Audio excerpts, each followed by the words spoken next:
To be honest, like I was kind of bewildered by the process of learning about the Boston Public Schools, trying to figure out which ones were right for us.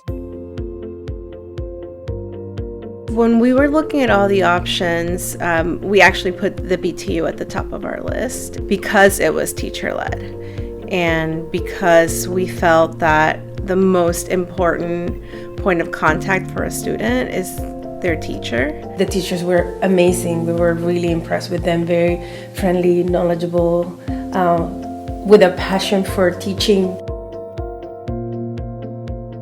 I was teaching in a school where all the curriculum had been chosen and everyone was doing the same thing all the time. And I saw that it often didn't meet my students' needs. And when I heard that there was going to be a school that was going to be teacher-run and really focused on students and student learning, that was what drew me to it the most. As a pilot school, we have autonomy around curriculum, budget, hiring, and so this autonomy allows us to plot our own path to where we want to take our school and our students. There are a lot of decisions that principals may make in isolation that because we're shared leadership, there's a lot more responsibilities, a lot more thoughtfulness. And here what we've noticed is that when teachers are making that decision, they're the ones on the ground in the classroom every day working with kids, so they're the ones who are best suited to know what they need and know how to best provide that in the classroom. And we've really been recognized as a thought leader in this field. So when people think teacher powered, they think of us. We have the freedom to teach, so we can look at the kids in front of us every year and every day of every year and teach to their interests and teach to their passions and work everything about what they love into our curriculum. It's really important for me that students have a really full classroom experience and that they learn in lots of different ways. Many times if you walk into our classroom, it looks like the kids are playing, and they are, but they're also thinking and engaging and debating and problem solving. We find that that type of learning and teaching is the best way to make sure that students really grasp a concept. The decisions that we make and the time that we take to make it and the time that we give up feels like it's worth it when, first year students come back to visit and they're at BC on full scholarship.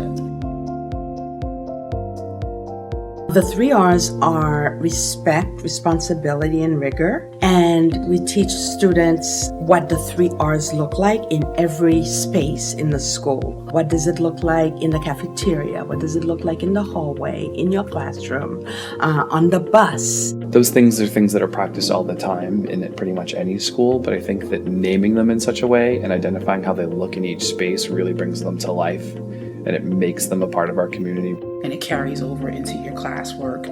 These are all valuable skills that they can use, even after they leave us.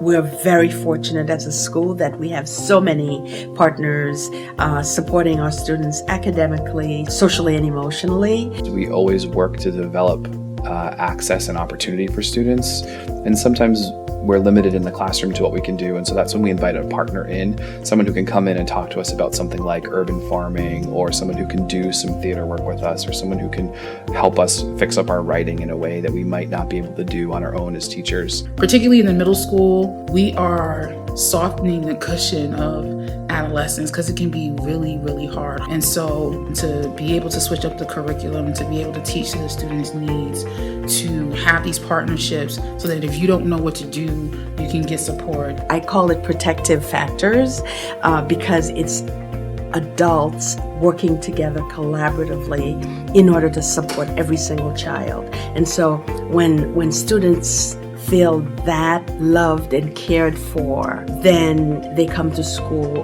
willing to learn, wanting to learn.